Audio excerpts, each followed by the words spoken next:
Aleluia, glória a Deus, Senhor. Oh Pai, bom dia, meu bom Deus, meu Deus precioso, meu Deus amoroso. Bom dia, que o Senhor tenha um dia abençoado para ti mesmo, em ti mesmo, Senhor. Que no dia de hoje muitas almas venham reconhecer que o Senhor é Deus, que o Senhor é Salvador, que o Senhor é o Redentor de cada uma delas. Oh, meu amado, que hoje o Espírito Santo possa entrar em novos corações e possa trazer vida no reino dos céus. Deus, em nome de Jesus, Pai, que esse sangue precioso derramado na cruz por Jesus possa ser derramado no dia de hoje sobre muitas novas almas, ó Deus, muitas novas vidas, Senhor. Porque nós estamos vivendo em tempos fortes, tempos decisivos, tempos finais, tempos de decisão. Aquele que está no pecado, Pai, que o Senhor consiga retirar do coração dele essa fraqueza. Aquele que tem, Pai, ainda tantos desejos na sua carne, que o Senhor possa liberá-lo, meu Deus, dessa morte, Senhor, porque é morte, é caminho de morte, Senhor. Irmãos, ó Deus, que creem na salvação, creem na sua vinda, estão esperando, mas por motivos pessoais ainda estão com tantos espinhos na carne, tantas pragas daninhas que estão destruindo a vida deles, pessoas que se nesse momento morressem iriam para o inferno, porque ainda não conseguiram se libertar. Muitos estão na fofoca, outros estão na prostituição, muitos na mentira, no engano, outros na idolatria, cada um com seu problema, cada um com seu defeito. Aqueles que estão tendo problemas na vida sentimental, Senhor, tira toda carência nesse momento do teu povo, porque o Senhor é quem nos supre.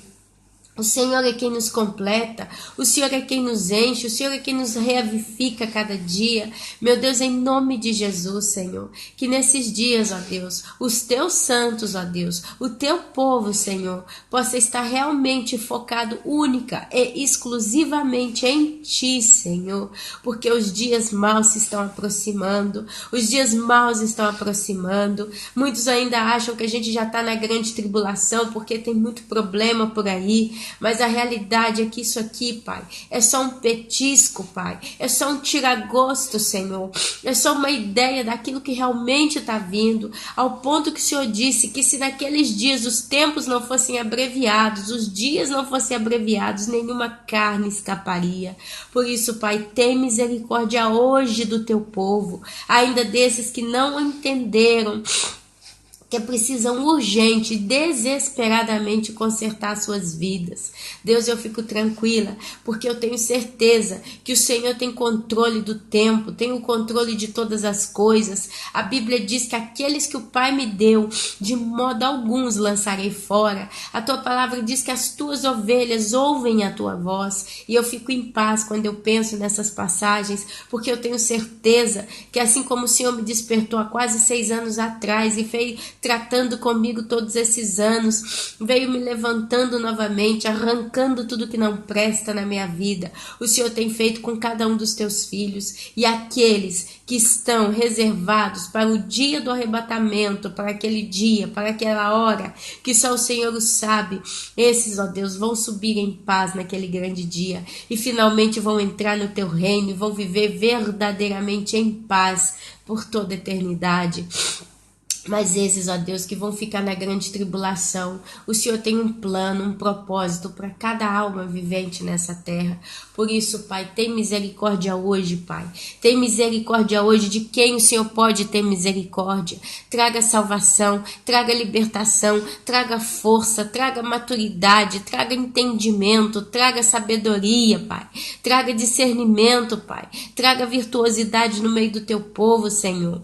Levanta o teu povo, Pai, de modo forte, para que ele não caia, Senhor. Tira do meio do teu povo, em nome de Jesus, todo engano, Pai. Tira toda mentira, tira toda confusão, tira tudo aquilo, Pai, que sinceramente não dá a entender, Senhor, que tem levado a muitos fracos na fé a se desviar sem perceber, Pai. Tem misericórdia, Espírito Santo. Guia-nos, ó Deus, na sabedoria. Guia-nos, ó Espírito Santo, no entendimento. Fala com cada um, Pai, segundo a voz do teu coração, meu Deus. E não permita, Pai, que o teu povo venha perecer porque lhes falta conhecimento. Dá-nos conhecimento, dá-nos entendimento. entendimento, dá-nos discernimento dos tempos em que vivemos e dos perigos em que corremos. Encha-nos com a tua graça, Senhor. Encha-nos, ó Deus, de santidade. Encha-nos, ó Deus, de temor e de obediência, para que nós não venhamos a pecar e estejamos todos preparados para esse grande dia que se aproxima. Oh, Pai, como se aproxima veloz, Pai, esse grande dia. Dai-nos a força, Pai, porque nós precisamos ser encontrados irrepreensíveis nesse dia maravilhoso que tanto se aproxima. Meus irmãos, bom dia, em nome de Jesus, bom dia. Hoje é dia 1º de dezembro de 2015. Entramos no último mês do ano de 2015. Ano que foi, glória a Deus, Senhor. Ano que foi curioso, Pai. Ano que foi precioso. Ano que foi um ano que chacoalhou a muitos. Ano em que muitos acontecimentos, ó Deus, tiveram nessa terra. Muitas coisas espantosas aconteceram. Só aqueles que estão de olhos abertos têm acompanhado os fenômenos celestiais que o Senhor está mandando na terra, as coisas sobrenaturais, os sinais, Deus, que estão aí. E nós não temos ideia do que vai ser em 2016 e até onde vai ser esse ano, ou se ele vai passar como passou 2015. Mas, meus irmãos, eu tenho uma mensagem, tenho visto muitos irmãos novos que estão chegando no canal, pessoas que a gente, devagarzinho, um pouco que a gente vai lendo das mensagens que eles deixam, que eles são novos na fé e eles estão tendo um primeiro contato com a palavra de Deus dita, o final dos tempos. Então eles ainda não estão entendendo bem como funcionam as coisas, tem visto-se muita falta de entendimento. E hoje o Senhor tratou no meu coração de trazer para os irmãos um tema muito forte, muito pesado, muito quente como tema, mas é um tema que a gente precisa estar ciente do que vai ser. E a gente está aqui hoje para trazer essa palavra. É uma palavra de vida, é uma palavra de vida, é uma palavra de vida para quem está aqui conosco a escutar essa passagem. Então eu quero tratar com vocês hoje o capítulo 24 de Mateus, a partir do versículo 15. Eu não vou voltar lá no início do princípio das dores. Eu recomendo a cada um dos irmãos a ler todo o capítulo 24, a ler todo o capítulo 25 e a ler até o capítulo 24 e 25, todos os dois capítulos, eles estão juntos. E eles estão juntos porque tem um motivo. O motivo é, Deus está alertando do princípio das dores. Depois ele entra na grande tribulação. E depois que ele cita sobre a grande tribulação, ele começa a entrar com a exortação à vigilância, a parábola do servo bom e servo mau, a parábola das 10 virgens, a parábola do talento, dos talentos. Quer dizer, ele traz para nós exatamente, depois ele entra com um grande julgamento, quer dizer, no capítulo 24 e 25 de Mateus, a gente vê Deus falando sobre a grande tribulação que chega, e aí ele corta e começa a falar sobre o arrebatamento, pedindo vigilância para a igreja. Quer dizer, isso nos mostra claramente que o Senhor não reservou a cólera, a ira, o dia da sua vingança, do seu juízo para a igreja. Mas eu quero estudar isso com vocês com calma, porque como eu encontrei muita coisa interessante hoje para falar para os irmãos, eu preciso ir devagar com o andouro aqui, porque senão eu vou me embrulhar. Então, para não rodear muito, eu peço aos irmãos que abram a Bíblia, se possível, em Mateus, capítulo 24, e leem comigo do versículo 15 em diante, que já fala a grande tribulação. Se você quiser escrever isso, você pode pegar um papel e uma caneta e escrever lá, Marcos, capítulo 13, do versículo 14 ao 23, fala também sobre a grande tribulação, e Lucas, capítulo 21, do versículo 20 ao 23, também fala sobre a grande tribulação. Eu gosto muito do livro de Mateus, talvez porque foi meu primeiro amor com relação ao assunto do arrebatamento, do fim dos tempos, e é onde eu tenho tido sempre essa joia de ter tanta revelação do Senhor para a minha vida em particular. Então, Se vocês quiserem também as referências de Marcos e de Lucas, como eu disse, Marcos 13, 14 a 23 e Lucas 21, do 20 ao 23. Tem várias referências bíblicas que falam sobre a grande tribulação, mas se vocês quiserem, depois vocês me peçam. E no rodapé da Bíblia de vocês, provavelmente vocês vão encontrar também várias referências que falam sobre a grande tribulação. Mas vamos lá, olha só. Quando, pois, virdes o abominável da desolação, que falou o profeta Daniel no lugar santo, quem lê, entenda. Olha só, o abominável da desolação. A gente vê 15a, isso aí está sendo dito, deixa eu entender aqui. Olha só, Daniel, capítulo 9, versículo 27, capítulo 11, versículo 31 e capítulo 12, versículo 11, fala desse abominável da desolação, que ele fala, que falou o profeta Daniel. Então você, se quiser conferir, eu te dou só uma das 3 referências. Daniel, capítulo 9, versículo 27, fala exatamente desse abominável da desolação, que falou o profeta Daniel.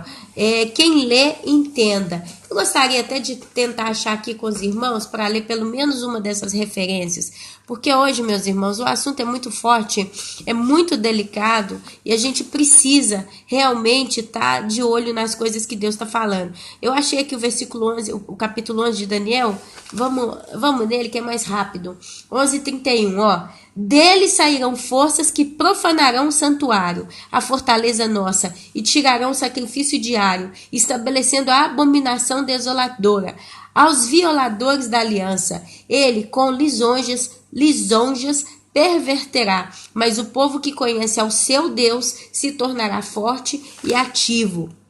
12:11, vamos ver se eu acho aqui também, que fala o profeta Daniel. Depois do tempo em que o sacrifício diário for tirado e posta a abominação desoladora, haverá ainda 1290 dias. Bem-aventurado o que espera e chega até 1335 dias. Aí a gente está vendo as 40 semanas, né, de Daniel. Olha só. Então os que estiverem na Judéia, fujam para os montes. Quem estiver sobre o eirado, não desça para tirar da casa coisa alguma, e quem estiver no campo, não volte atrás para buscar a sua capa.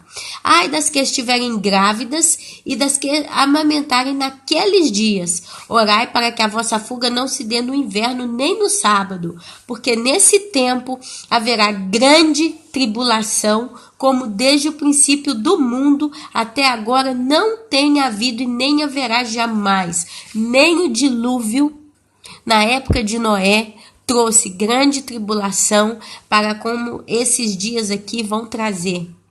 Nem o dilúvio. O dilúvio foi uma chuva, as comportas das águas foram abertas e todos os habitantes simplesmente morreram afogados. A grande tribulação, nós vamos ver ela hoje. Não é só um dilúvio, mas é uma série de eventos que vão desencadear muito sofrimento nesta terra, muita angústia. A ponto que diz, versículo 22 do capítulo 24 de Mateus, não tivessem aqueles dias sido abreviados, ninguém seria salvo, mas por causa dos escolhidos, tais dias serão abreviados. Então, se alguém vos disser, eis aqui o Cristo, ou ei-lo ali, não acrediteis, porque surgirão falsos cristos e falsos profetas, operando grandes sinais e prodígios, para enganar, se possível, os próprios eleitos. Vede que vou-lo tenho predito. Portanto, se vos disserem, eis que ele está no deserto, não saiais. E ei-lo no interior da casa, não acrediteis, porque assim como o relâmpago sai do oriente e se mostra até o ocidente, assim há de ser a vinda do Filho do Homem. Onde estiver o cadáver, aí se ajuntam os abutres. E aí vem a vinda do Filho do Homem. Jesus então continua. Vocês vão ver também Marcos, capítulo 13, 24 e 27, Lucas 21, 25 a 28. Logo em seguida, a tribulação daqueles dias, que a gente vai entrar agora a falar quais são, Qual é essa tribulação? Quais são essas tribulações? A Bíblia fala: o sol se escurecerá, a lua não dará sua claridade e as estrelas cairão do firmamento e os poderes dos céus serão abalados. Então aparecerá no céu o sinal do Filho do Homem. Todos os povos da terra, se lamentarão e verão o Filho do Homem vindo sobre as nuvens do céu com poder e muita glória. E ele enviará os seus anjos com grande clamor de trombeta, os quais reunirão os escolhidos dos 4 cantos, de uma a outra extremidade dos céus. E olha só, agora eu puxo com vocês aqui a parábola da figueira, exortação à vigilância, sempre no capítulo 24 de Mateus. Lembrando, a Bíblia diz capítulo 24, versículo 29. Logo em seguida a tribulação daqueles dias. E essa seguida aqui, você vai ver que a grande tribulação, ela começa com a entrada do anticristo na terra, porque quando, pois, virdes o abominável da desolação, que falou o profeta Daniel no lugar santo, quem lê entenda. O anticristo, nesse tempo, vai rasgar o pacto de paz que ele fez com Israel. Por quê? Por que vai ser aqui que esse pacto vai ser rasgado? Porque a Bíblia diz, então os que estiverem na Judéia, fujam para os montes. Então, quem estiver na Judéia tem que fugir para os montes. Está falando de Israel. Quem estiver sobre o eirado, não desça para casa para tirar alguma coisa. E quem estiver no campo, não volte atrás para buscar a sua capa. Amados, Israel não tem muros. É uma cidade sem muros. E nós vamos chegar nisso. A Bíblia fala claramente, é uma terra sem muros. Olha aqui, deixa eu ver se eu leio para vocês aqui uma coisa. Jerusalém sitiada, Mateus 24, capítulo 24, do versículo 15, que é o que a gente acabou de ler. Olha só. Quando, porém, virdes, aqui eu estou lendo em Lucas, capítulo 21, versículo 20. Quando, porém, virdes Jerusalém sitiada de exércitos, sabei que está próxima a sua devastação. Jerusalém vai ser devastada. Ana Paula, que coisa é devastação? Devastação é a ruína total da cidade. Vai acabar, vai ser devastada, destruída por completo. Então, os que estiverem na Judéia, fujam para os montes. Os que se encontrarem dentro da cidade, retirem-se. Retirem-se. Os que estiverem nos campos, não entrem nela. Porque estes dias são dias de vingança para se cumprir tudo o que está escrito. Então, depois do arrebatamento, Deus começa de cara a tratar com Israel. Ai das que estiverem grávidas, das que amamentarem naqueles dias, porque haverá grande aflição na terra e ira contra este povo. Cairão a fio da espada e serão levados cativos para todas as nações, e até que os tempos dos gentios se completem, Jerusalém será pisada por eles. Então você vê claramente, Jerusalém começa lá na época dos apóstolos a ser sitiada, 70 anos depois da crucificação de Jesus Cristo, veio um general chamado Tito Flávio Vespasiano, e ele começou a destruição total daquele tempo na cidade. Diz que não sobrou pedra sobre pedra no templo que tivera sido construído. O segundo templo foi construído. Tito Flávio Vespasiano entra, sitia a cidade, entra, fecha os portões e faz uma carnificina que os cavalos nadavam, escorregavam no sangue. Então a Bíblia já fala, Jesus falou, quem tiver, quando vir de Jerusalém sitiada de exércitos, porque o exército de Tito Flávio sitiou Jerusalém. Então Jesus fala, fujam para os montes, os que se encontrarem dentro da cidade, retirem-se, e os que estiverem nos campos, não entrem nela, porque esses dias serão de vingança, para se cumprir tudo que está escrito. Ai das que estiverem grávidas e das que amamentarem naqueles dias, porque haverá grande aflição naquela terra, e ira contra este povo. Eles caíram a fio da espada e foram levados cativos para todas as nações da terra. Você vê hoje no mundo inteiro tem judeu. E até que os tempos dos gentios, que somos nós, se completem, Jerusalém será pisada por eles. Eu disse em vídeos passados, se você hoje vai a Jerusalém, você vai ver católico, você vai ver muçulmano, você vai ver ortodoxo, pisando Jerusalém, são os gentios. Você vê ateus pisando Jerusalém. Logo em seguida, lá em 21, Deus fala: a vinda do Filho do Homem, haverá sinais no sol, na lua e nas estrelas, sobre a terra, angústia entre as nações em perplexidade por causa do bramido do mar e das ondas, tsunamis.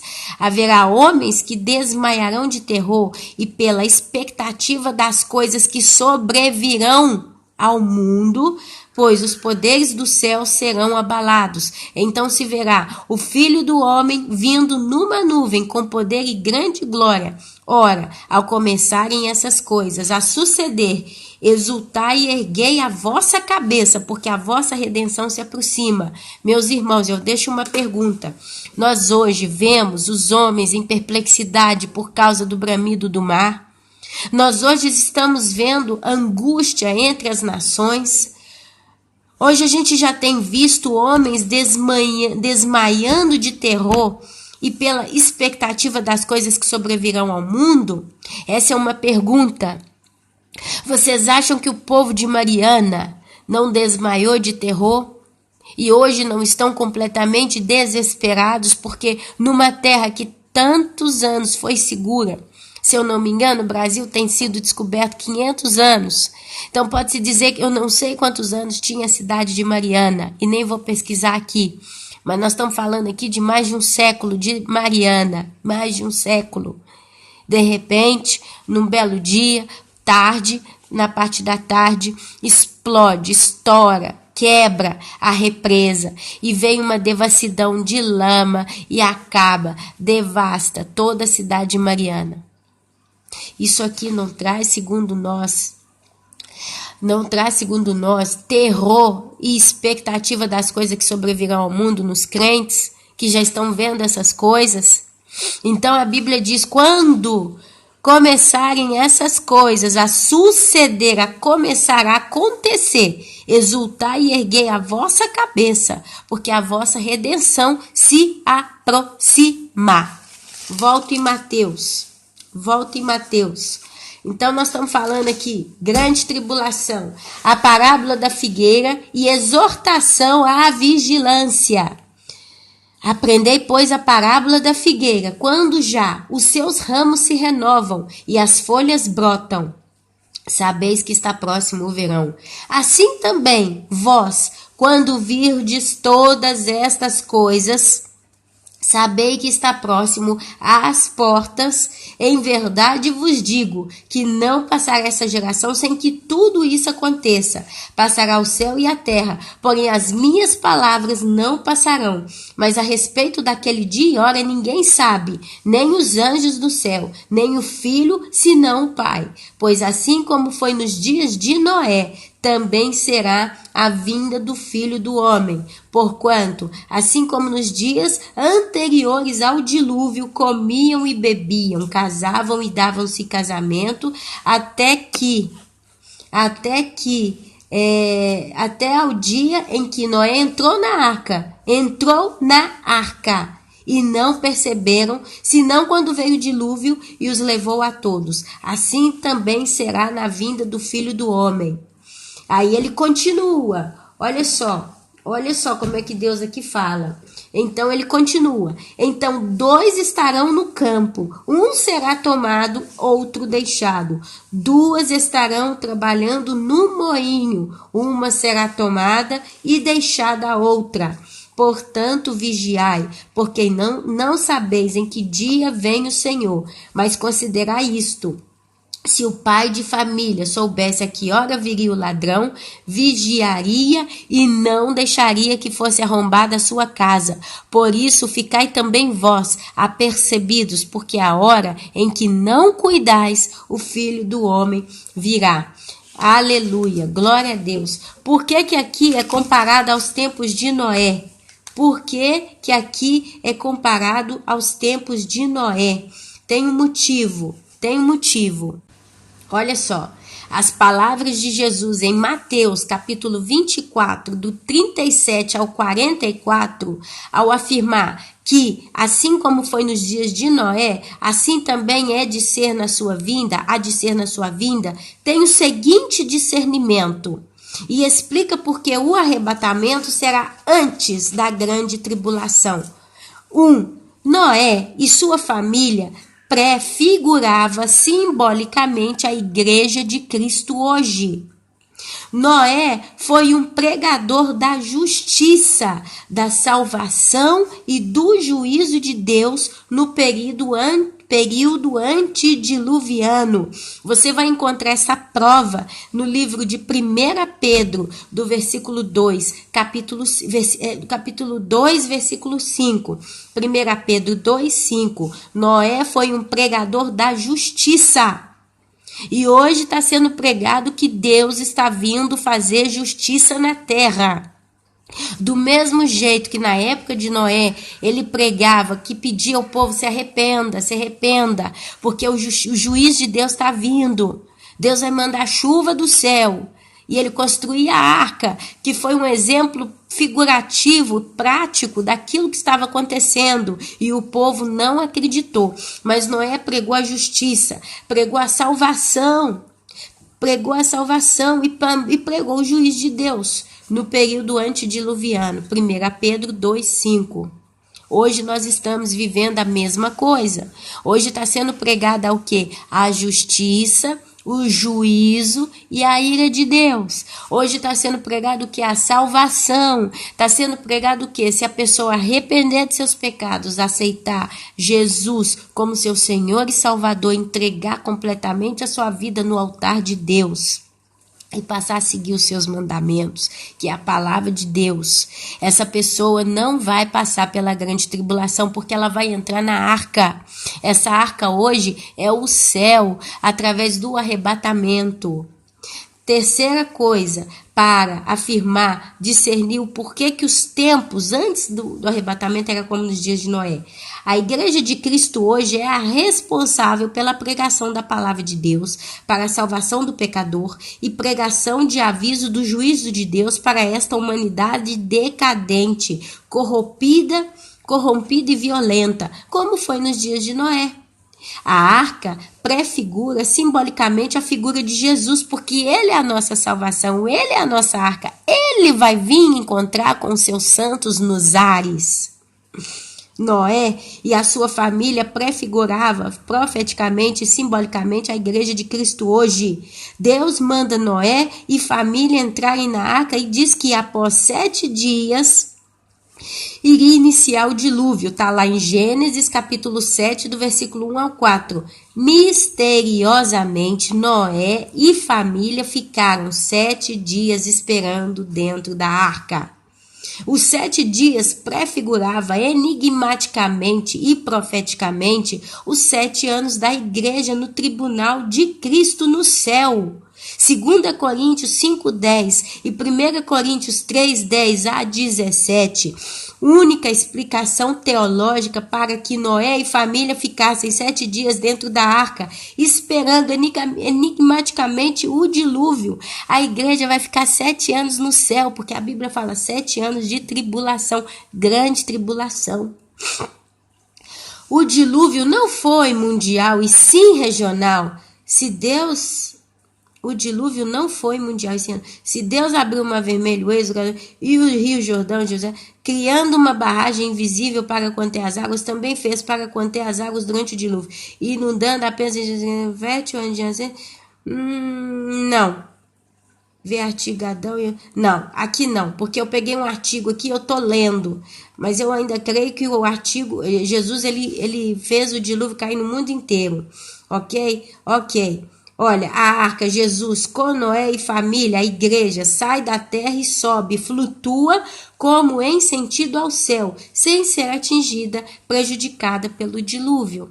Olha só, meus irmãos, mais um motivo para explicar, para trazer discernimento a por que o arrebatamento ou essas coisas vão ser como no dia de Noé.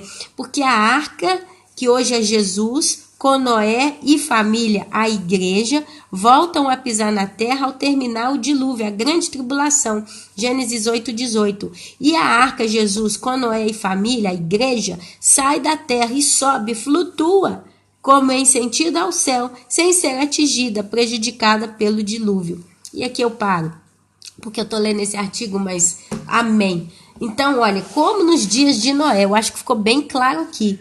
Então, 2 estarão no campo, um será tomado e outro deixado. O campo, e aqui quando fala, então, 2 estarão no campo, está falando da igreja, não está falando do mundo, não está falando dos ímpios. Os ímpios não estão no campo. Campo é local de trabalho, de cultivo, de plantio, de semeadura, de cultivamento da semente, de recolher os frutos. A Bíblia fala que nós temos que sair pregando o evangelho. Então nós estamos no campo que é o mundo. O campo é o mundo. A semente é a palavra de Deus. E os frutos são as almas que vêm sendo salvas. Hoje nós temos 2 tipos de pastores pregando no campo. Ou 2 tipos de servo. Nós temos o servo bom e o servo mau. O servo bom prega a palavra verdadeira, e a semente é lançada em boa terra, e essa cresce e é cultivada, e Deus a recolhe através da salvação de novas almas. E o servo mau tem lançado joio no meio do trigo, tem lançado mentira, tem trago apostasia, tem trago o quê? Pessoas que acham que estão salvas, mas estão perdidas por causa das heresias pregadas. Então, o campo é a terra, é o mundo. E os 2 que estão trabalhando no campo são os 2 tipologias de servos de Deus. Só que um vai ser levado, o outro vai ser deixado. Quem vai ser levado? O servo bom. O servo que foi fiel. O servo que vai ser deixado é aquele que pregou heresia. Para resumir, não ficar muito grande. 2 estarão trabalhando no moinho. Uma será tomada e uma deixada. Olha, a Bíblia diz que Cristo foi pisado, foi esmagado pelos nossos pecados. Pelas suas pisaduras nós fomos sarados. E Cristo foi esmagado, seu sangue foi derramado, foi moído. Ele foi moído pelas nossas transgressões. Amém? Então, quando a Bíblia fala de moinho, fala da igreja, porque fala no feminino, 2 estarão trabalhando no moinho. Uma será tomada e a outra deixada. Então, 2 igrejas. A igreja também ela é um moinho, porque a igreja ela prega que Jesus foi pisado pelas nossas transgressões. É através do sangue de Jesus que nós somos salvos. Então, é a mesma forma de falar que o mundo é o campo. Esse moinho é a igreja que está trabalhando. Ela está através do evangelho, pregando a salvação. É o moinho que ainda está rodando. Só que tem aquela que prega a heresia e aquela que prega a verdade. Então, uma será levada, outra será deixada.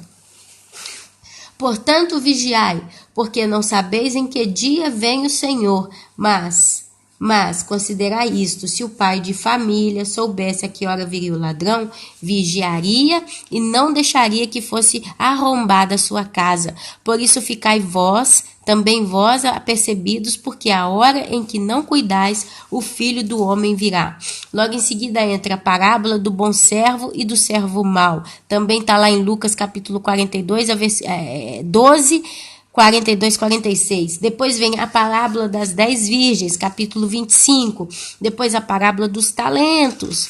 E depois fala o grande julgamento. Você vê então Deus englobando a grande tribulação, o aviso para que nós vigiemos, porque ele vai vir como ladrão, e depois entra o grande juiz de Deus.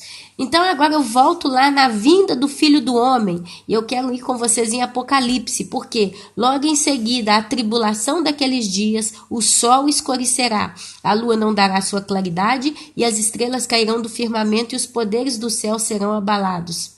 Então aparecerá no céu o sinal do Filho do Homem. Todos os povos da terra se lamentarão e verão o Filho do Homem vindo sobre as nuvens do céu com poder e muita glória. Lembrando, Deus fala que ele vai vir como um ladrão. 2 estarão no campo, uma será levada, uma será deixada. 2 estarão no moinho, uma será levada, uma será deixada. Quer dizer, vai ser um evento surpresa, é o arrebatamento. Mas aqui ele fala também, no versículo 30 de 24, que ele vai aparecer um sinal no céu do Filho do Homem, e todos os povos da terra se lamentarão e verão o Filho do Homem vindo sobre as nuvens. Essa se refere à segunda vinda de Cristo. Então eu quero ir com vocês agora, e eu espero que eu não me confunda, não me bagunce aqui, eu quero ir com vocês no livro de Apocalipse. Apocalipse. Vamos entender então o que vai ser a grande tribulação. Aleluia, glória a Deus. Eu quero ler com vocês e a gente vai ler muita coisa. Amém. Olha só, quando fala aqui, sempre em Mateus capítulo 24, do versículo 15 em diante, fala: quando, pois, virdes o abominável da desolação, que falou o profeta Daniel no lugar santo, quem lhe entenda. E aí começa, né? A fala de todo esse processo, fala também porque nesse tempo haverá grande tribulação, como desde o princípio do mundo até agora não tem havido, e não haverá jamais de novo, quer dizer, vai acontecer uma vez só. E aí fala depois do sol que se escurece, da lua que não dá sua claridade. Olha, eu quero ler com vocês Apocalipse, capítulo 8.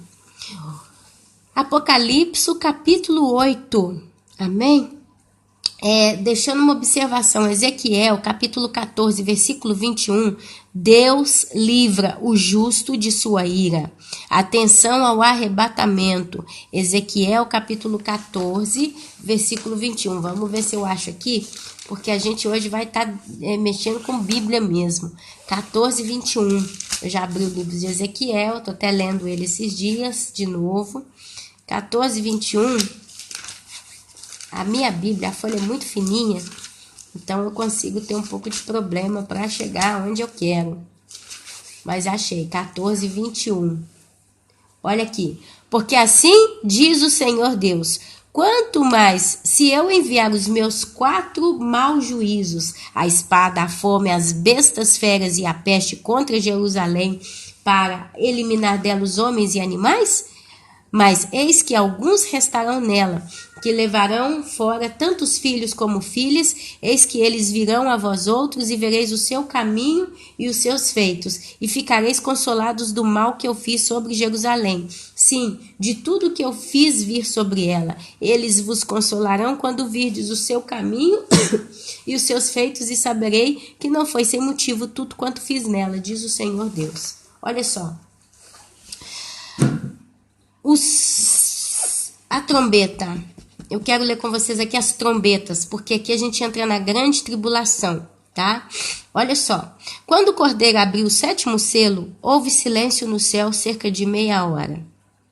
Então vi os 7 anjos que se acham em pé diante de Deus. Eles foram dadas 7 trombetas. Veio outro anjo e ficou de pé junto ao altar, com um incensário de ouro, e foi-lhe dado muito incenso, para oferecê-lo com as orações de todos os santos sobre o altar de ouro que se acha diante do trono. E da mão do anjo subiu à presença de Deus a fumaça do incenso, com as orações dos santos. E o anjo tomou o incensário, encheu-o de fogo do altar e o atirou à terra. E houve trovões, vozes, relâmpagos e terremoto. Então os 7 anjos que tinham as 7 trombetas, prepararam-se para tocar. Irmãos, me perdoem, eu estou um pouquinho cansada de ler.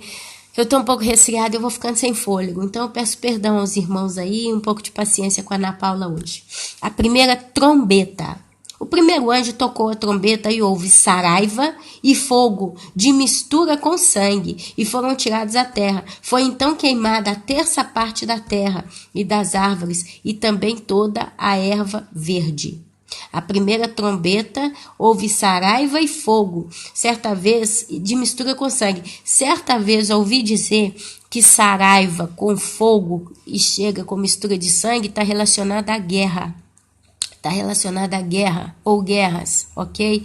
E guerra também pode entrar bombas nucleares, alguma coisa assim. Então você vai ver que vai ser queimado terça parte da terra e das árvores e também toda a erva verde.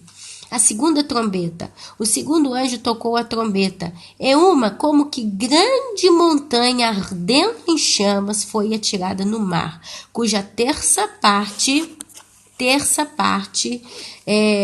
se tornou em sangue, e morreu a terça parte da criação que tinha vida existente no mar, e foi destruída a terça parte das embarcações. A gente acredita que isso é um meteoro que vai cair no mar. Esse meteoro vai ser tão grande como uma montanha, ele vai cair ardendo em chamas. Então isso aqui é uma visão de um meteoro que cairá, e ele vai cair no mar, e a terça parte daquelas águas vai se tornar em sangue, uma terça parte da criação que vai viver ali vai morrer, e vai ser destruída também uma terça parte das embarcações do mundo inteiro. Tem uma região geográfica onde vai ter uma terça parte de embarcações que vai ser destruídas.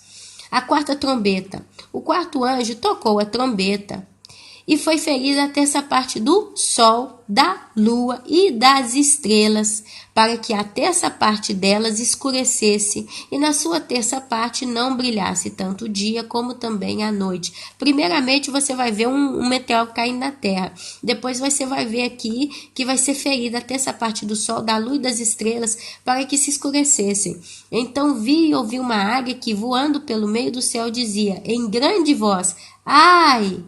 Ai, ai dos que moram na terra por causa das restantes vozes da trombeta dos 3 anjos que ainda têm de tocar. Eu acredito que a quarta trombeta é a consequência da terceira, porque talvez caindo esse meteoro vai subir uma nuvem muito preta, muito escura de fumaça, e ela vai cobrir. Aí você vê falando aqui, né, que uma terça parte do sol, da lua e das estrelas vai ser ferida. Provavelmente, já que vai cair, vai destruir uma terça parte do mar, né, onde vai cair, e uma terça parte das criaturas que moram ali, e a terça parte das embarcações vai ser destruída, vai ter um efeito consequente no céu, vai subir aquela fumaça e provavelmente ela vai ficar estagnada naquela região, e uma terça parte do sol, da lua e das estrelas vai escurecer. Eu acredito que tem significado e tem como juntar uma coisa com outra. Mas vamos lá. Isso aqui, meus irmãos, é já a grande tribulação. A quinta trombeta. O quinto anjo tocou a trombeta e viu uma estrela caída do céu na terra. E foi-lhe dada a chave do poço do abismo. Ela abriu o poço do abismo e subiu fumaça do poço como fumaça de grande fornalha. E com a fumaceira saiu do poço. E com a fumaceira saída do poço, escureceu-se o sol e o ar. Também da fumaça saíram gafanhotos para a terra. Nós acreditamos que são demônios que vão sair para a terra, literalmente. Não é coisa que é espiritual, não. Isso aqui vai ser visível. E foi-lhes dado poder como que tem os escorpiões da terra. E foi-lhes dito que não causassem dano à erva da terra, nem a qualquer coisa verde, nem a árvore alguma, e tão somente aos homens que não têm o selo de Deus sobre a fronte. Foi-lhes também dado que não matassem, e sim que os atormentasse durante 5 meses. E o seu tormento era como o tormento de escorpião quando fere alguém. Naqueles dias, os homens buscarão a morte e não acharão. Também terão ardente desejo de morrer, mas a morte fugirá deles.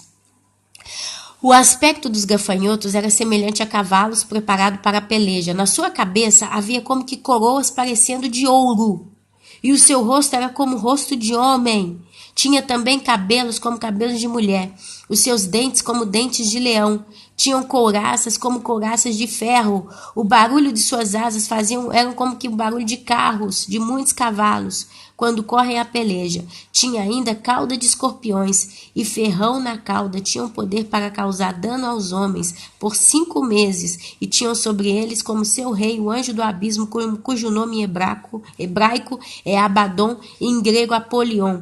O primeiro ai passou. Eis que depois dessas coisas vem ainda 2 ais. Só uma observação. Esse anjo chamado Abaddon ou Apolion, tá? Ele era cultuado na cidade da Suíça, na Suíça, exatamente onde hoje tem o CERN, que é aquele laboratório de partículas, onde fica debaixo da terra, não sei a quantos metros lá debaixo da terra, tem o colisor de partículas. É ali que era culto a esse deus chamado Apolion ou Abaddon. Tem-se dito que esse negócio ali do CERN vai ser para abrir um portal que vai trazer demônios sobre a terra. E você ali vê também na entrada do laboratório daquele local a deusa Shiva. A deusa Shiva, ela era responsável para trazer destruição, guerra, morte ao mundo. A deusa Shiva, ela era responsável para destruir, para depois trazer renascimento. Através da destruição, ela ressurgia com uma nova terra. Então é tudo coligado, é tudo coligado. Diz que do abismo vão sair um exército, governados pelo tal Deus Apolion. Isso é na grande tribulação, não vai ser por agora, vai ser quando a igreja vai ter sido retirada. Eu estou só deixando esses indícios para você que quiser olhar o nosso canal, tem vários vídeos falando sobre o CERN, explicando várias coisas. Mas uma coisa é certa, do mesmo jeito que Deus está preparando o seu povo, Satanás está preparando os deles. Satanás está preparando o povo dele. E eles já abriram vários portais no mundo afora, trazendo demônios. E a Bíblia fala que o aumento da maldade faria com que o amor se esfriasse. E a Bíblia fala que hoje nós temos principados e potestades das regiões celestiais. Quer dizer, no céu existe muitos demônios agindo no mundo. E os demônios, eles influenciam. Eu diria que o demônio, os espíritos imundos, eles são o combustível do homem pecador. A Bíblia diz que a nossa luta não é nem contra a carne nem contra sangue, mas contra os principados e potestades. Mas a Bíblia diz que o homem que tem o coração inclinado para o mal, ele pratica o mal com prazer. E Satanás vem com uma bandeja cheia para cada ser humano que quer servir a ele. Então é tudo coligado, meus irmãos. É tudo coligado. A sexta trombeta. O sexto anjo tocou a trombeta e ouviu uma voz procedente dos 4 ângulos do altar de ouro que se encontra na presença de Deus, dizendo ao sexto anjo, o mesmo que tem a trombeta: solta os 4 anjos que se encontram atados junto ao grande rio Eufrates. Foram então soltos os 4 anjos que se achavam preparados para a hora, o dia, o mês e o ano, para que matassem a 1/3 dos homens. Aqui vai entrar morte. O número dos exércitos da cavalaria era de 20.000 vezes 10 milhares. Eu ouvi o seu número. Isso é a primeira parte da grande tribulação, meus irmãos. Assim, nessa visão contemplei os cavalos, e os seus cavaleiros tinham couraças cor de fogo, de jacinto e de enxofre. A cabeça dos cavalos era como cabeça de leão, e de sua boca saía fogo, fumaça e enxofre. Por meio desses 3 flagelos, a saber, pelo fogo, pela fumaça e pelo enxofre que saíam da sua boca, foi morta a 1/3 dos homens, pois a força dos cavalos estava na sua boca e na sua cauda, porquanto a sua cauda se parecia com serpentes, e tinha cabeça e com ela causava dano. Os outros homens, aqueles que não foram mortos por esses flagelos, não se arrependeram das suas obras e das suas mãos, das obras da sua mão, deixando de adorar. Oh, meus amados, perdão, estou cansada da leitura. Ó. Os outros homens, aqueles que não foram mortos por esses flagelos, não se arrependeram das obras de suas mãos, deixando de adorar os demônios e os ídolos de ouro, de prata, de cobre, de pedra e de pau, nem podem ver, nem podem ouvir, nem andar, nem ainda se arrependeram dos seus assassínios, nem das suas feitiçarias, e nem da sua prostituição, e nem dos seus furtos. Quer dizer, não tem arrependimento aqui nesse caso. Aqueles que não têm o selo de Deus, a gente viu lá atrás. Isso é a grande tribulação que fala lá em Mateus capítulo 24. Isso aqui é a palavra de Deus. Aí vem os anjos, os 7 trovões, João e o livrinho. Vi outro anjo forte descendo do céu, envolto em uma nuvem, com o arco-íris por cima de sua cabeça. O rosto era como o sol, e as pernas como coluna de fogo. E tinha na mão um livrinho aberto. Pôs em pé direito direito sobre o mar e o esquerdo sobre a terra, o pé direito no mar e o pé esquerdo na terra. E bradou em grande voz, como ruge um leão. E quando bradou, desferiram os 7 trovões as suas próprias vozes. Logo que falaram os 7 trovões, eu ia escrever, mas ouvi uma voz do céu dizendo: guarda em segredo, João, as coisas que os 7 trovões falaram, e não as escrevas. Então o anjo que via em pé sobre o mar e sobre a terra levantou a mão direita para o céu e jurou por aquele que vive pelos séculos dos séculos, o mesmo que criou o céu, a terra, o mar e tudo que nele existe. Quem foi? Deus. Porque está lá em Gênesis, né? No princípio Deus disse: haja luz, haja isso, haja aquilo. E Jesus, né? Que Jesus no princípio era o verbo estava com Deus, o verbo era Deus, né? E o verbo se fez carne. Já não haverá demora, mas nos dias da voz do 7º anjo, quando ele estiver para tocar a trombeta, cumprirá-se-á então o mistério de Deus, segundo ele anunciou aos seus servos os profetas. A voz que ouvi vinda do céu estava de novo falando comigo e dizendo: vai e toma o livro que se acha aberto na mão do anjo, em pé sobre o mar e sobre a terra. Fui, pois o anjo dizendo-lhe que me desse o livrinho. Então ele me falou: toma-o e devora, certamente ele será amargo no teu estômago, mas na boca doce como mel. Tomei o livrinho da mão do anjo e devorei, e na minha boca era doce como mel. Quando, porém, o comi, o meu estômago ficou amargo. Então me disseram: é necessário que ainda profetizes a respeito de muitos povos, nações, línguas e reis. Isso aqui foi o anúncio, né, para João continuar o evangelho. Esse livrinho é o evangelho, eu acredito, né? Aí vai entrar aqui as 2 testemunhas e mártir. Eu vou pular as 2 testemunhas, porque a gente tem estudo para todo esse capítulo aqui, para toda essa escrita. Mas eu vou entrar direto na 7ª trombeta, que vai vir depois do caso das grandes testemunhas. Amém? Aliás, eu vou ler sim, por que não? Né? Vamos ler. Darei as minhas 2 testemunhas que profetizam por 1260 dias, 3 anos e meio. Vestidas de pano de saco, são essas 2 oliveiras e os 2 candeeiros que se acham em pé diante do Senhor da terra. Se alguém pretender lhes causar-lhe dano, sai fogo de sua boca e devora os inimigos. Sim, se alguém pretender causar-lhes dano, certamente devem morrer. Elas têm autoridade para fechar o céu, para que não chova durante os dias em que profetizarem. Têm autoridade também sobre as águas, para convertê-las em sangue, bem como para ferir a terra com toda a sorte de flagelo, tantas vezes quantas quiserem. Meus irmãos, foi Elias, o profeta Elias, ele fechou o céu. Foi ele que pediu que não chovesse, que chovesse. E foi Moisés que teve poder para transformar água em sangue. Ele transformou o mar vermelho em sangue. Então muitas pessoas acham que as 2 testemunhas são Moisés e Elias. Elias, ele não morreu. Ele foi levado ao céu, ele foi arrebatado ao céu pelo carro de fogo. E o corpo de Moisés não foi encontrado. A Bíblia diz que veio um anjo buscar o corpo de Moisés. Não se sabe, é um mistério. Tá? Então, só para dar uma deixa aqui, quem sabe essas 2 testemunhas são Moisés e Elias, porque Moisés teve poder para transformar água em sangue e Elias teve poder para fechar o céu. Mas deixa quieto. Quando tiver então concluído o testemunho que devem dar, a besta que surge do abismo pelejará contra elas e as vencerá e matará. O seu cadáver ficará estirado na praça da grande cidade que espiritualmente se chama Sodoma e Egito, onde também o seu Senhor foi crucificado. Jesus foi crucificado, meus amados. Foi em Jerusalém, não é isso? Eu acho que é isso.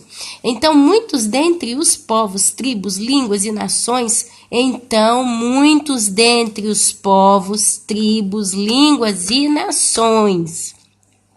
não está falando só de judeu, não. Está falando de muitos dentre os povos, tribos, línguas e nações contemplam os cadáveres das 2 testemunhas por 3 dias e meio. Jesus também ficou morto por 3 dias, não é isso? Jesus ressuscitou ao 3º dia. E não permitem que esses cadáveres sejam sepultados, porque tinha que ficar ali para mostrar, olha, Satanás matou mesmo, tá?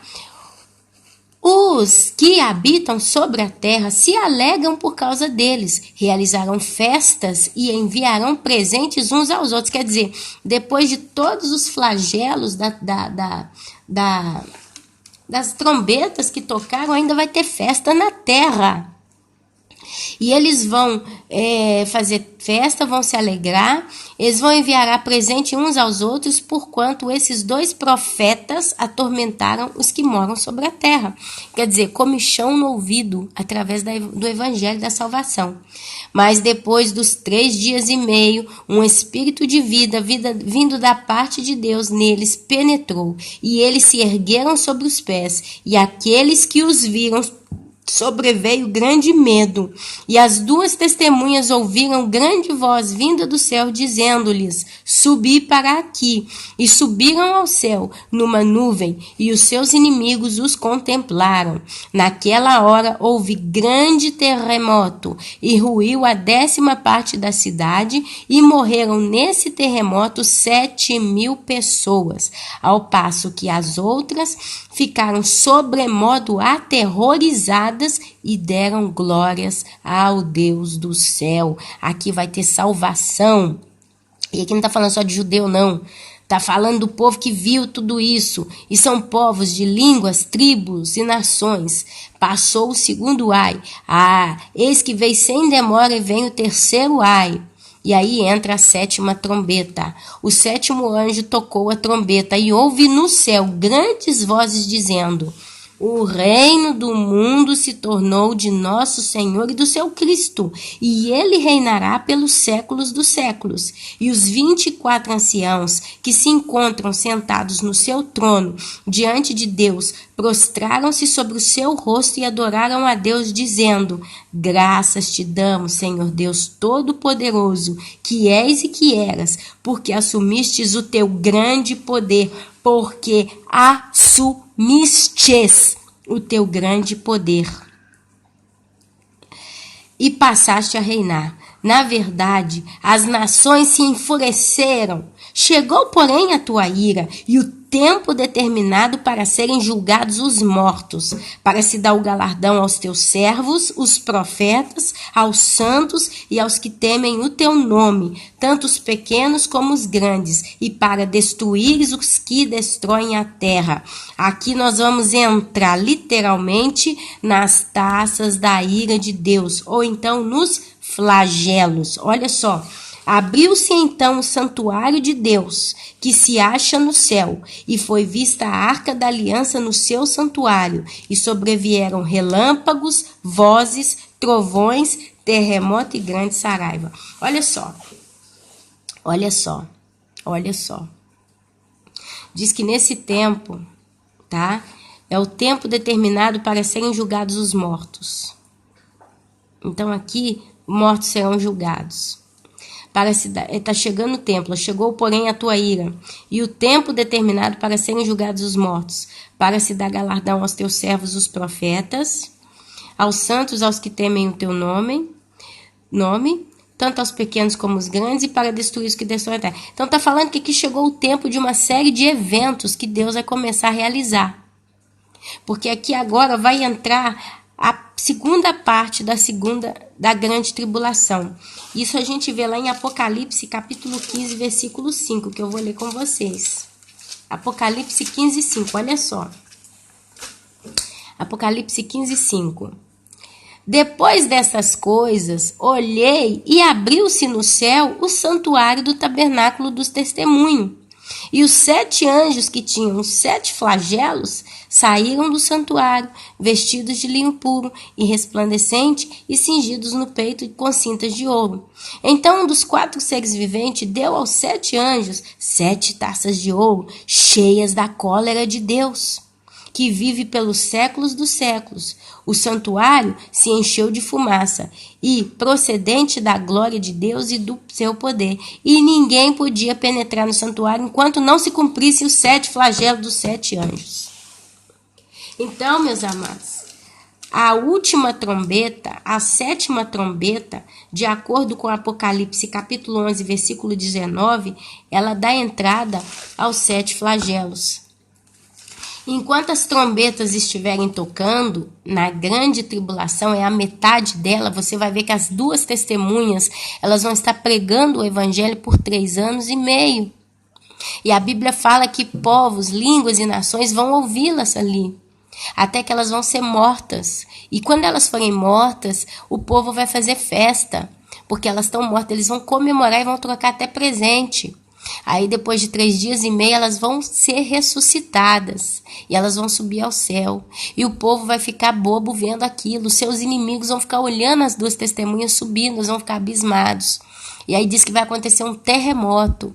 Nesse terremoto 7.000 pessoas vão morrer, e diante de todas essas maravilhas, muitos vão dar glórias a Deus. Aqui nós estamos falando de gente que vai estar sendo salva na grande tribulação. Você vê que no meio das trombetas vão ser liberados os escorpiões, que vão sair lá do poço do abismo, e o líder deles é o tal do Abaddon ou do Apolion. E a Bíblia fala que eles vão ter poder para ferir aqueles que não têm o selo de Deus. Aqui nós estamos vendo uma mistura de judeu, que vai ser salvo, com pessoas gentias, com gentios, que vão ter o selo de Deus. Então aqui você vai ver, se você continua lendo, né, esses capítulos de Apocalipse, você vai ver também, eu quero só correr o olho aqui rapidinho, vocês vão ver aqui os selos, vocês vão ver aqui as bestas, tá? Entre os flagelos e as trombetas, vocês vão ver aqui a descrição da grande meretriz, você vai ver aqui a Babilônia, a queda da Babilônia, você vai ver aqui júbilo no céu, a ruína da Babilônia completa. Então, quando começa a entrar aqui nos flagelos, não terá mais salvação. Tanto é que você vai ver o primeiro flagelo, olha: ouvi vinda do santuário uma grande voz, capítulo 16 de Apocalipse, dizendo aos 7 anjos: ide e derramai pela terra as 7 taças da cólera de Deus. Saiu, pois, o primeiro anjo e derramou a sua taça pela terra, e aos homens portadores da marca da besta e adoradores da sua imagem sobrevieram úlceras malignas e perniciosas. O segundo flagelo: derramou segundo a sua taça no mar, e o mar inteiro se tornou em sangue como de morto, e morreu todo ser vivente que havia no mar. Lá nas trombetas, 1/3 das criaturas vão morrer. Aqui no flagelo, todas as criaturas de todo o mar vão morrer. É por isso que depois você vai ver que quando Deus fizer novos céus e nova terra, a Bíblia fala que o mar já não existirá. Porque aqui no flagelo o mar vai ser completamente arruinado, vai ser destruído completamente. Todos os oceanos e mares vão acabar aqui no segundo flagelo. Amém? O terceiro flagelo: derramou o terceiro a sua taça, o terceiro anjo, tá? A sua taça nos rios e nas fontes das águas, e se tornaram em sangue. Então ouviu o anjo das águas dizendo: tu és justo, tu que és e que eras o santo, pois julgastes estas coisas, porquanto derramaram sangue de santos e de profetas, também sangue lhes tem dado a beber, são dignos disso. Ouvi do altar que dizia: certamente, ó Senhor Deus Todo-Poderoso, verdadeiros e justos são os teus juízos. Na metade da grande tribulação, não vai ter água para beber na terra. Sabe quanta gente vai morrer? Quanta gente que tem a marca da besta, porque nessa altura do campeonato aqui é o que vai acontecer, vão morrer. Então não vai ter mais água potável nas fontes e nem no mar. O quarto flagelo, estou cansada de ler. O quarto anjo derramou a sua taça sobre o sol, e foi-lhe dado queimar os homens com fogo. Com efeito, os homens se queimaram com intenso calor, e blasfemaram o nome de Deus, que tem autoridade sobre estes flagelos, e nem se arrependeram para lhe darem glória. Olha só, não tem salvação na metade da grande tribulação. Os homens vão blasfemar, blasfemiar contra Deus. O sol vai queimar os homens com calor intenso. É o chamado aquecimento global na sua plena formosura, eu diria assim, de um modo bem romântico. O quinto flagelo: derramou o quinto anjo a sua taça sobre o trono da besta, cujo reino se tornou em trevas, e os homens remordiam a língua por causa da dor que sentiam, e blasfemaram o Deus do céu por causa das angústias e das úlceras que sofreram, e não se arrependeram de suas obras. Eu não sei se eu vou achar aqui agora, eu não vou achar, mas a Bíblia no Apocalipse conta que a partir dos 3 anos e meio vai ter paz na terra, falsa paz. Aqueles que pertencem à besta, o anticristo tem a marca da besta, eles vão poder comprar, vão poder vender, vão poder viver, vai ter tudo, e vai falar paz, paz e segurança, e não sei o que. E a Bíblia diz também que quando disserem paz e segurança, sobrevirá repentina destruição. E se você começa a ler esses flagelos aqui, a gente vê o que? Repentina destruição. O mar já não vai existir, as fontes de água doce já não vai existir, o sol vai queimar esse povo aqui, né? E aqui fala que no 5º flagelo, o trono da besta se vai tornar em trevas, porque a Bíblia fala do momento em que o anticristo ele vai começar a perseguir os homens, ele vai começar a destruir tudo, todo mundo. Eu não vou entrar nesse assunto aqui agora, que a gente precisaria entrar bem a fundo, mas está falando isso, que o próprio reino do anticristo vai começar a perseguir a todo mundo, vai se tornar em trevas. Quer dizer, aquilo que parecia uma Disneylândia, uma maravilha para aqueles que não pertencem a Deus, vai se tornar em trevas, vai ser difícil, porque ele não vai tornar fácil a vida de ninguém. Mas deixa quieto. Descer, 16 descer, deixa eu só achar aqui, 16 descer, tá lá em Êxodo 10, 21, Êxodo 10, 21, deixa eu olhar aqui o que significa, meus irmãos, a gente está estudando a Bíblia junto, né, que bom, Êxodo, Gênesis, Êxodo 10, 21, só para tentar entender também o que ele está querendo dizer com esse reino que vai se transformar em trevas. Êxodo 10, 21, 10, 21, 10, 21, Êxodo 10, 21, tá aqui, ó. Então disse o Senhor a Moisés: estende a mão para o céu e virão trevas sobre a terra do Egito, trevas que se possam apalpar. Estendeu, pois, Moisés a mão para o céu, e houve trevas espessas sobre toda a terra do Egito por 3 dias. Não viram uns aos outros, e ninguém se levantou do seu lugar por 3 dias. Porém, todos os filhos de Israel tinham a luz nas suas habitações. Amém. Essas são as trevas também, né?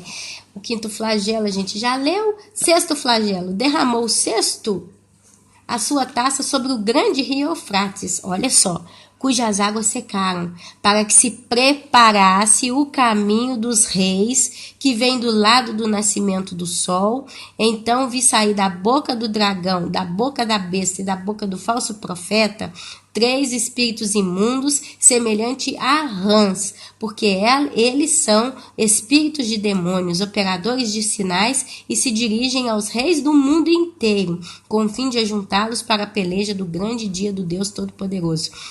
E aí nós estamos vendo que vai ser a preparação da guerra do chamado Armagedon, que é onde Jesus vai vir em glória com seus anjos vestidos de linho fino e branco.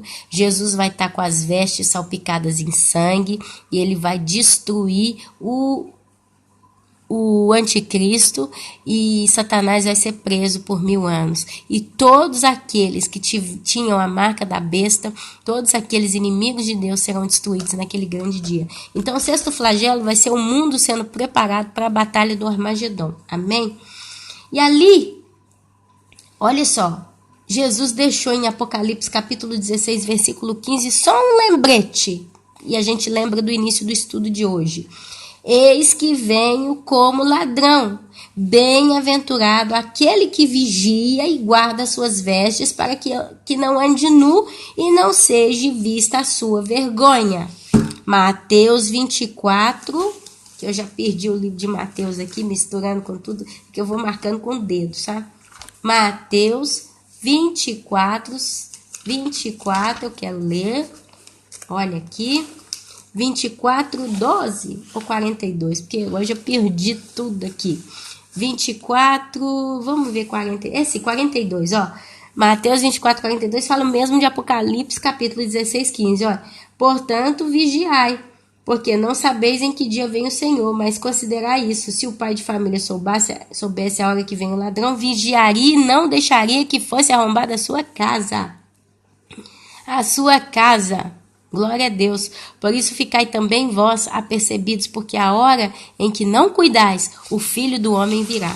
E aqui você vê em Apocalipse, ó. Bem-aventurado aquele que vigia e guarda suas vestes, para que não ande nu e não seja vista a sua vergonha.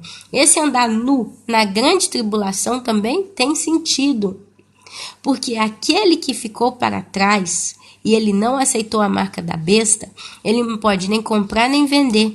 Então ele vai ser considerado o quê? Nu, pobre, né? Então vai ser vista a sua vergonha. A vergonha dele é o quê? Esse não aceitou a marca da besta porque ele diz que ele serve a Jesus. Então, mas por que ele então não foi salvo? Por que esse Jesus dele está deixando ele passar tudo isso? Por que ele está passando fome? Por que ele não pode comprar? Por que ele não pode pagar nada? Por que ele não tem casa? Quer dizer, ele não se dizia cristão, ele não se dizia um grande pregador, um grande pastor, um grande servo de Deus. Por que esse seu Deus o deixou para trás? Ou por que esse seu Deus o deixa passar fome? Isso é vergonha. Então você ou não foi um bom servo desse seu Deus que pregava a santidade, ou você então não pertence a ele. Então, esse andar nu também tem significado na grande tribulação para aqueles que ficarem. A vergonha, a Bíblia fala que a vergonha do santo é o seu pecado.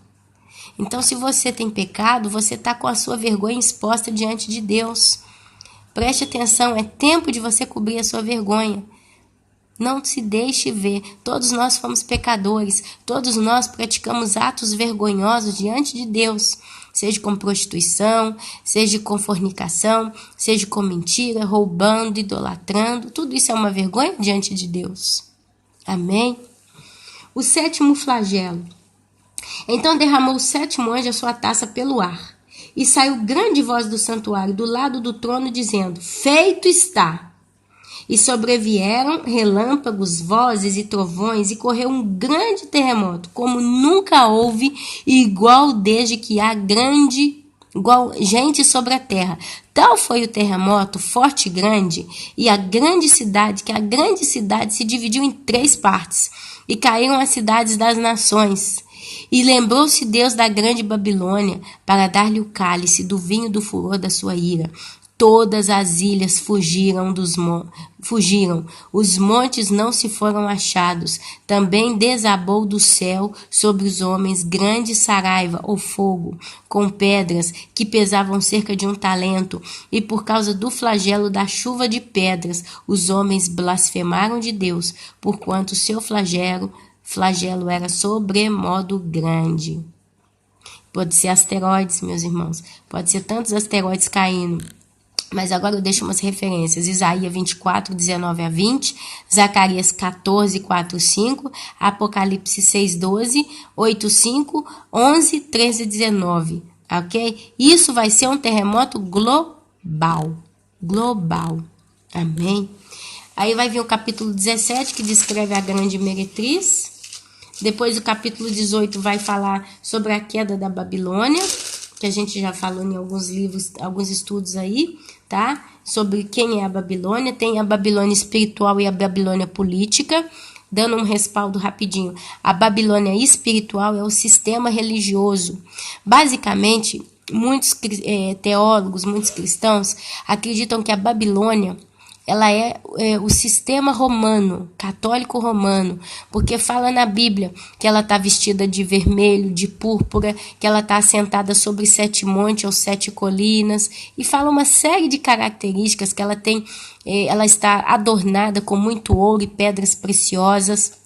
Mas o que mata essa charada é quando diz que ela tem um cálice nas suas mãos e ela matou e perseguiu os santos de Deus, ela martirizou os santos do Senhor. E foi o sistema católico romano que perseguiu os cristãos na Inquisição da Igreja Católica. Se você estudar a história, você vai ver o que a história conta da Inquisição, né? E fala que ela é uma grande prostituta, a grande meretriz, mãe das outras prostitutas. E ela se corrompeu com os reis da terra. E você vê o Papa, político, ele roda o mundo inteiro. Ele tem poder político porque ele é rei, na cidade do Vaticano ele é rei, então ele é político, e ele é um líder religioso. E ele é um líder religioso que está buscando o quê? O ecumenismo no mundo inteiro. Ele quer juntar todas as religiões. Basta você procurar fotografia aí na internet ou vídeos dele fazendo pacto de aliança com muçulmano, com espírita, com crente evangélico, com gente de tudo quanto é religião, batendo tapinha no ombro de outros líderes religiosos, tirando fotografia, e ao mesmo tempo ele está sentado se aliançando com líderes políticos, Barack Obama e outros líderes por aí, tá? Então a gente crê que a Babilônia espiritual vem do sistema católico. E os muçulmanos que estão tomando conta? Eu acredito que os muçulmanos eles vão apoiar o sistema político no futuro. Eu acredito que isso aí vai ser mudado, porque Deus ele não vai deixar agora que os muçulmanos invadam a Israel e destruam a Israel, porque quem tem que invadir Israel e destruir Israel é Gog e Magog. Então é um grupo de nações com um líder só, e eles não são todos muçulmanos, com certeza. Você vai ver várias nações se juntando para entrar contra Israel. E domingo eu deixei um vídeo aí falando de Gog e Magog. E se refere à Rússia. A Rússia está no meio de Gog e Magog, tá? Então, o governo babilônico religioso, ele está mais precedido pelo catolicismo do que pelos muçulmanos. E a Babilônia política, ela é governada principalmente pelos Estados Unidos, porque quem dita... Desculpa. Os Estados Unidos é quem dita a regra no mundo. Todo mundo gosta de ouvir músicas dos Estados Unidos, né? Músicas americanas. Todo mundo gosta de franquias americanas, McDonald's, Baby Burger, McBurger, sei lá como é que chama. Burger King, aqui na Europa tem o tal do Burger King, King Burger, sei lá, que eu nunca fui na McDonald's. Vocês veem aí a Coca-Cola, que dita a regra no mundo inteiro, Hellmann's, a maionese. Você vê Hollywood, né, ditando costume, regras, os filmes hollywoodianos, os desenhos, a maioria vem tudo dos Estados Unidos, os cantores, todos os países do mundo têm seus cantores regionais, locais, né, o cantor brasileiro, mas você vê aí a invasão da cultura americana no mundo inteiro. E a Babilônia, você vê que os Estados Unidos ele é um poder econômico mundial. Se quebra a Bolsa de Valores americana ou a Wall Street, né? Quebra a economia do mundo inteiro, porque está tudo colegado. Então eu acredito que a Babilônia política ela é precedida pelos Estados Unidos e está espalhado no mundo inteiro. Está espalhado no mundo inteiro, está aliançado com a União Europeia, está aliançado com alguns aí, você vê a Dilma, né, sempre aí puxando o saco do Barack Obama. Então está tudo misturado, ela está influenciando o mundo inteiro. Então é um espírito babilônico que tem atuado no mundo em todos os séculos. Você vê lá desde a Torre de Babel até os dias de hoje o espírito babilônico governando o mundo. E ele governa a parte política e religiosa. Então é um espírito que de tempos em tempos ele vai só trocando de rei ou vai só trocando de senhor. E ele vai governando o mundo, o sistema é sempre o mesmo. Roubar, matar e destruir, ok? E aí você vai ver depois, aí termina, né? Porque quando começa lá que a terra se tornou do nosso Deus, você vai ver só uma série de destruição mundial.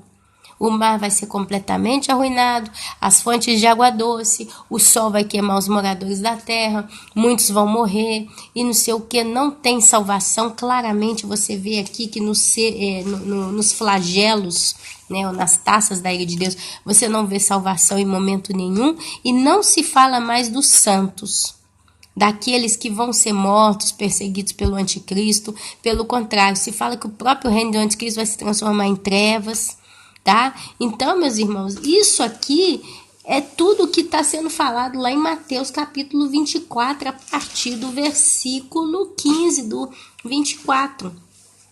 É quando virdes ao abominável da dissolução. Quando o anticristo entrar para governar, a igreja vai ser tomada. Olha, tem muita referência. Deixa eu ver se eu consigo pelo menos mais uns 20 minutinhos conversar com os irmãos, falando alguns textos aqui que mostram por que o arrebatamento vai ser antes da grande tribulação. Eu tenho um estudo aqui que eu vou tentar correr o olho com vocês, tá bom? Olha só.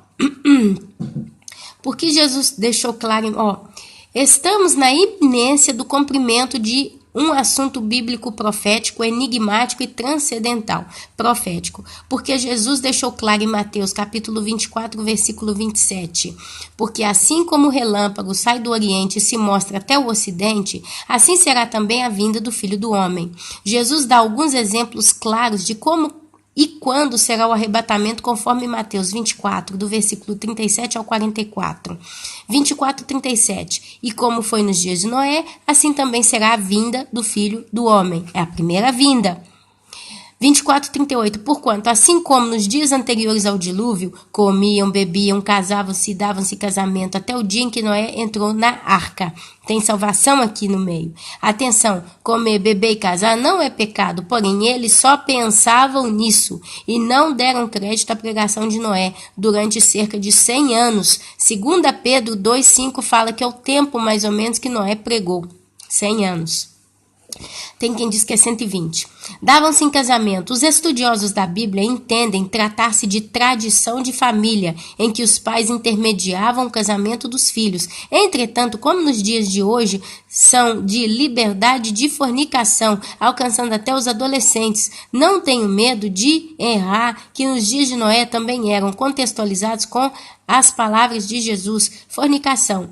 E não, porque casar desse casamento, você vê hoje tem gente que casa, divorcia, casa de novo, divorcia, casa de novo, divorcia, casa de novo, divorcia. Tem gente que casa, aí divorcia, casa de novo, aí não quer casar mais, arruma uma amante, junta com um, junta com outro, aí diz, com essa eu vou casar. Os atores, principalmente, você vê o pessoal aí que trabalha na mídia, né? 5, 6, 7 casamentos nas costas, tantos processos judiciários e etc. Então, olha só. 24, 39, Mateus. E não perceberam até que veio o dilúvio e os levou a todos. Assim também será na vinda do Filho do Homem. 24, 40. Então, estando 2 no campo, um será levado, outro deixado. Estando 2 moendo no moinho, será levado uma deixada a outra. Vigiai, pois, porque não sabeis a que hora há de vir o seu Senhor. Mas considerai isto, se o pai de família soubesse que a vigília da noite havia de vir o ladrão, vigiaria e não deixaria de minar a sua casa. Por isso estáis vós apercebidos também, porque o Filho do Homem há de vir na hora em que não pensei. Desta forma, podemos afirmar que esses exemplos proféticos não deixam dúvidas de que haverá um fenômeno sobrenatural de translação de pessoas, da vida material para a vida espiritual, do mundo para o céu, da morte para a vida eterna, do sofrimento para o gozo, do plano criado para o plano criador. Muitos são os exemplos que contextualizam as palavras de Jesus, conforme podemos ver em 1 Coríntios 15, 51 a 52. Por que eu estou lendo isso tudo? Tem muito irmão que não acredita e fala, me mostra na Bíblia onde que tem texto que prova que o arrebatamento vai ser antes da grande tribulação. Eis aí, 1 Coríntios 15, 51 e 52. 51. Eis aqui vos digo um mistério. Na verdade, nem todos dormiremos, mas todos seremos transformados. Num momento, num abrir e fechar de olhos, até a última trombeta. Porque a trombeta soará e os mortos ressuscitarão incorruptíveis e nós seremos transformados. Como também em 1 Tessalonicenses, capítulo 4, do versículo 13 ao 17. Não quero, porém, irmãos, que sejais ignorantes acerca dos que já dormem, para que não vos entristeçais como os demais que não têm esperança. Porque se cremos que Jesus morreu e ressuscitou, assim também aos que em Jesus dormem, Deus os tornará a trazer com ele, Dizemo-vos, pois isto pela palavra do Senhor, que nós, os que ficarmos vivos para a vinda do Senhor, não precederemos os que dormem. Porque o mesmo Senhor descerá do céu com alarido e com voz de arcanjo e com a trombeta de Deus, e os que morreram em Cristo ressuscitarão primeiro. Depois nós, os que ficarmos vivos, seremos arrebatados juntamente com ele nas nuvens e a encontrar o Senhor nos ares. E assim estaremos sempre com o Senhor. Como também em Apocalipse 16, versículo 15. Eis que venho como ladrão, bem-aventurado aquele que vigia e guarda suas vestes, para que não ande nu e não vejam as suas vergonhas. Eis que venho como ladrão. Não deixa dúvida que se trata do arrebatamento da igreja. Bem-aventurado aquele que vigiar para não passar pela grande tribulação e guarda suas roupas, para não usar vestidos de pano de saco durante a grande tribulação. Apocalipse 11, 3. Conforme explicado para as duas testemunhas de Apocalipse 11. E aí vai, meus irmãos, e aí vai. Aqui tem muitos textos, aqui muitos exemplos, tá? Sobre a coisa do arrebatamento. Eu gostaria de ler mais, mas eu não gosto de ler assim junto com vocês. Eu gosto de primeiro dar uma lida para saber o que eu tô lendo, do que sair lendo desenfreadamente. De qualquer modo, esse estudo de hoje é para dar uma pincelada nos dias em que nós estamos e no que está para sobrevir ao planeta Terra. Se você tem amor à sua vida, converta-se, vigie, se santifique, esteja concentrado em Deus. Ana, eu estou apaixonado por aquela moça, eu não consigo tirar da minha cabeça. Você sabe o que você pode fazer? Ah, Ana, mas essa moça, ela é do mundo e ela me leva a prostituir, Ana. Eu tô ficando com essa moça, tô dando uns beijinhos nela, tô passando a mão nela, porque a gente tem uma química tão forte, a gente não consegue segurar a onda. Quando a gente assusta, a gente já tá nas nossas delícias, Ana. E eu não tirar da minha cabeça e ela não me tira da cabeça dela. Ana, nós não estamos fazendo mal para ninguém. A gente é solteiro, não é casado, a gente é jovem, né? Nós somos jovens, a gente tá na nossa. Aliás, eu tô indo com ela pra cama, a gente usa preservativo para não pôr uma criança no mundo e blá, blá, blá, blá, blá, blá, blá, blá, blá. Eu vou te dar uma receita para você se livrar disso, porque no fundo você sabe que é pecado e você sabe que o Espírito Santo está te entristecendo, porque a maioria das pessoas cristãs, verdadeiramente todas, que tem Deus realmente na vida delas e está em prostituição, adultério, pecado, fornicação, tudo relacionado à área sentimental, está vivendo uma grande tristeza, porque sabe que está entristecendo o coração de Deus, porque o Espírito Santo te põe essa tristeza no seu coração. E aí a carne militando contra o Espírito e você fala que não consegue. Na hora que você está no ato, você está feliz, você está cheio de prazer. Mas súbito depois que termina, você cai numa profunda tristeza. E você está numa incógnita. Não consegue sair desse íncubo, desse problema. Eu vou te dar uma receita. Começa a ler a Bíblia. Corta tudo quanto é contato com essa pessoa. Joga o telefone, o número dela no lixo. Ana, mas é uma boa pessoa, então nós vamos orar. Você vai converter primeiro, depois nós vamos falar se a gente vai viver junto ou não. Mas para viver junto a gente tem que casar. E para casar nós temos que estar na mesma sintonia espiritual, porque senão a gente vai acabar perdendo a salvação junto, porque ou você vai me seguir ou eu vou te seguir. Então você vai ler a Bíblia, vai converter, vai ter temor a Deus, vai pedir perdão, que eu vou fazer o mesmo.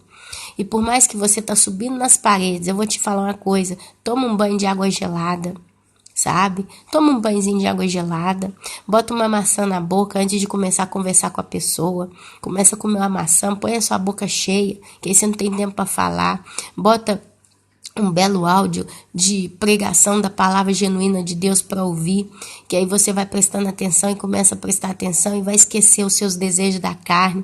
Se a coisa tá demais, jejua, bota a carne no pó, crucifica, jejua, clama a Deus, socorro, que eu não consigo sozinho, e você vai ver que Deus vai te ajudar.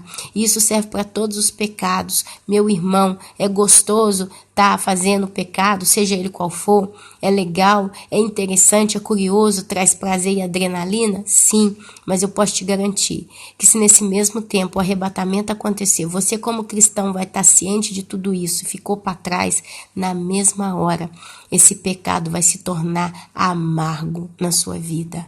Porque ele é como o livrinho lá que João engoliu. Ele é doce como mel na sua boca, mas ele é amargo como fel no seu estômago.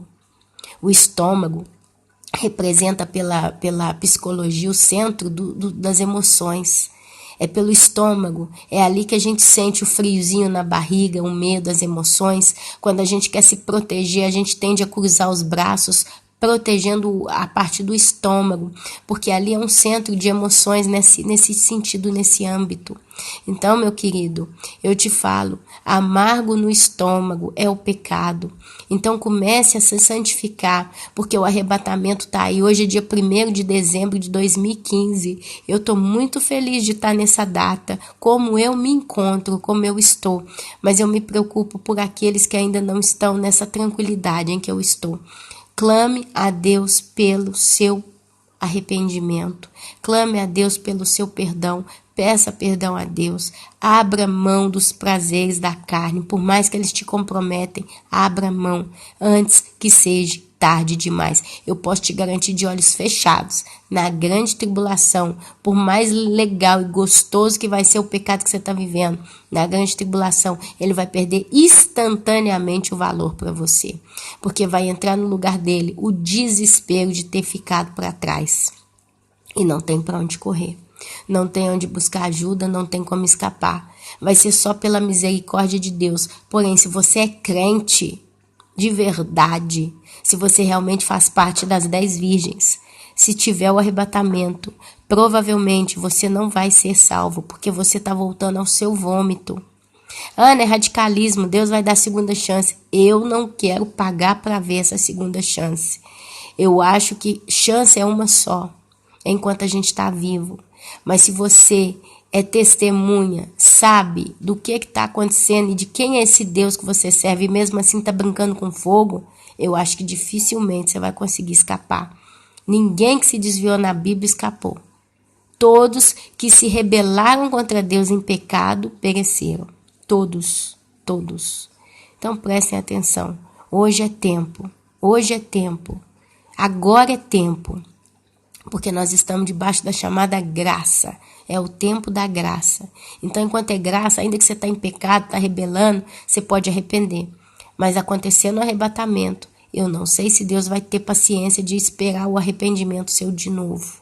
Então, eu não quero pôr o pescoço na forca. Amém? Eu vou encerrar essa mensagem aqui. Espero que, apesar de longa, ela possa ser muito fluida, muito simples e todo mundo possa entender bem, tá bom? Olha, Jesus abençoe. Tenha uma belíssima semana. Que o Senhor Jesus abençoe a cada um de vocês e vos dê força para suportar até o final a responsabilidade, o ministério da sua vida em santidade diante do Senhor. Amém, amém e amém.